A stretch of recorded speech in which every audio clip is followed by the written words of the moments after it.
Hello दोस्तों, कैसे हैं आप सभी लोग। आशा करती हूँ कि अच्छे होंगे, स्वस्थ होंगे, मस्त होंगे। मैं हर रोज़ की तरह आज फिर एक मोटिवेशनल कहानी लेके आई हूँ। कृपया इसे अंत तक ज़रूर सुनें। एक समय की बात है, एक जंगल में एक प्रसिद्ध गुरु अपने शिष्यों के साथ में रहते थे। उनके बहुत सारे शिष्य थे और उनके पास कई शिष्य ज्ञान प्राप्त करने के लिए आते जाते रहते थे। दूर दूर से आते थे। गुरु अपने शिष्यों को न केवल आध्यात्मिक ज्ञान सिखाते थे बल्कि जीवन की कठिनाइयों का सामना करने का साहस भी देते थे।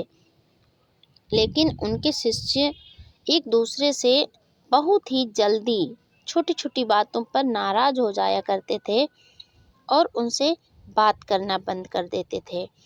यह बात उनके गुरु को कुछ अच्छी नहीं लगती थी।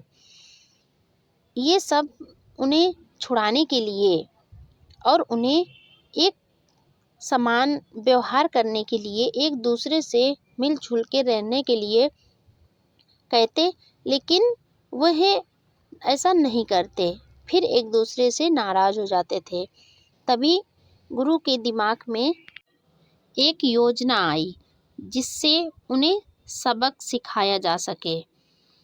एक दिन गुरु ने अपने शिष्यों को एक पाठ सिखाने का निर्णय लिया। उन्होंने सभी शिष्यों को बुलाया और कहा, कल सुबह तुम सब एक बैग और उसमें कुछ आलू लेकर आओ। अगले दिन सभी शिष्य बैग में आलू लेकर आए। गुरु ने कहा, हर आलू पर उस व्यक्ति का नाम लिखो जिससे तुम गुस्सा हो, जिससे तुम नाराज हो, उनसे बात करना नहीं चाहते हो, उन्हें माफ़ नहीं कर सकते। शिष्यों ने आलू पर नाम लिखे। कुछ शिष्यों के बैग में 3-4 आलू थे तो कुछ के बैग में 10-12 आलू थे। गुरुजी ने कहा, अब इन आलूओं को अगले 7 दिन तक अपने साथ हर जगह लेकर जाना। चाहे तुम भोजन करो, चाहे कहीं सोने जाओ, लेटने जाओ या घूमने जाओ, कहीं भी जाओ, इस बैग को अपने साथ में ही रखना।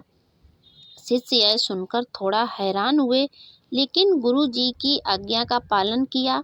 7 दिनों तक अनुभवपूर्व यह बैग अपने साथ में रखी। पहले दिन तो सबने बैग को आसानी से साथ रखा, लेकिन धीरे धीरे आलू सड़ने लगे, उनसे बदबू आने लगी, बैग भारी लगने लगा और शिष्यों को बड़ी परेशानी होने लगी। 7वें दिन तक सभी शिष्य बैग की बदबू और भार से परेशान हो गए। 7वें दिन गुरु ने शिष्यों को बुलाया और पूछा, अब बताओ इन आलूओं के साथ क्या अनुभव हुआ। शिष्यों ने कहा, गुरुजी, यह बहुत कठिन था। आलू सड़ गए और बदबूदार हो गए। इस बैग को ढोना बेहद मुश्किल था। गुरुजी मुस्कुराए और बोले, यही जीवन का सत्य है। जब तुम किसी से गुस्सा, नाराजगी या नफरत करते हो और उसे माफ़ नहीं करते हो, तो वह भावना तुम्हारे अंदर सड़े हुए आलू की तरह हो जाती है। वह तुम्हारे मन को भारी बना देती है और तुम्हें परेशान करती है। यदि तुम अपने जीवन को हल्का और खुशहाल बनाना चाहते हो, तो दूसरों को माफ़ करना सीखो। गुस्सा और नफरत का बोझ तुम्हें ही परेशान करेगा, ना कि उन्हें। शिष्य यह सुनकर समझ गए कि माफ़ी की शक्ति कितनी महान है। उस दिन से उन्होंने दूसरों को माफ़ करना और नकारात्मक भावनाओं से दूर रहना सीख लिया। शिष्य समझ गए कि जब हम एक दूसरे से नाराज़ होते हैं तो वहाँ से हमारे अंदर उनके लिए प्रेम खत्म हो जाता है और उनके लिए नफ़रत हो जाती है कि इन्होंने हमसे ऐसी बात बोली, इसलिए हम इनसे अब बात नहीं करेंगे।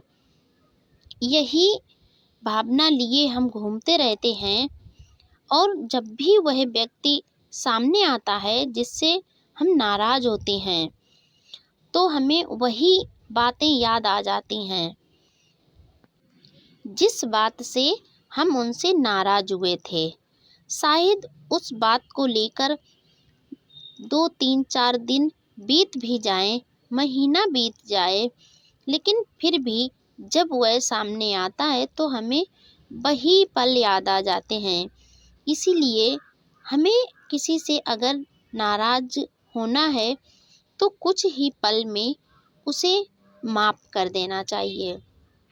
अगर सामने वाला आपसे गलती मान रहा है तो उसे माफ़ कर दें, नहीं तो उस बात को भूल जाएं कि इसने हमसे क्या कहा था या हमने इससे क्या कहा था। तभी हम अपने जीवन को खुशहाल बना सकते हैं, नहीं तो हमारे जीवन में वही पल बार बार घूम घूम कर आते रहते हैं।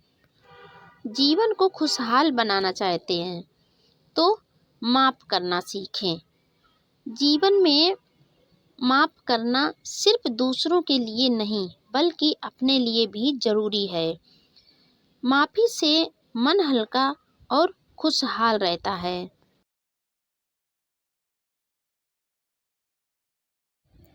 इस कहानी से हमें यह शिक्षा मिलती है कि अगर किसी से गलती हो जाती है तो उसे माफ़ करना सीखें। अगर खुद से गलती हो जाती है तो उसकी माफ़ी मांगना सीखें। तभी हमारा जीवन खुशी से बीत पाएगा। अगर हमें अपने जीवन में खुशियाँ लानी हैं, खुशियाँ भरनी हैं, तो हमें माफ़ करना सीखना पड़ेगा। हमें और गलती होने पर माफ़ी भी मांगनी पड़ेगी। इस कहानी से अगर आपको सीख मिली हो तो वीडियो लाइक, शेयर, कमेंट करें। कहानी कैसी लगी ये कमेंट में ज़रूर बताएं। हमारे इसी तरीके के और वीडियो पाने के लिए चैनल सब्सक्राइब कर लें और मेरा आने वाला हर एक वीडियो आपको समय पर मिलता रहे, इसके लिए बेल आइकन ज़रूर प्रेस कर दें। कहानी अंत तक सुनने के लिए आपका बहुत बहुत धन्यवाद।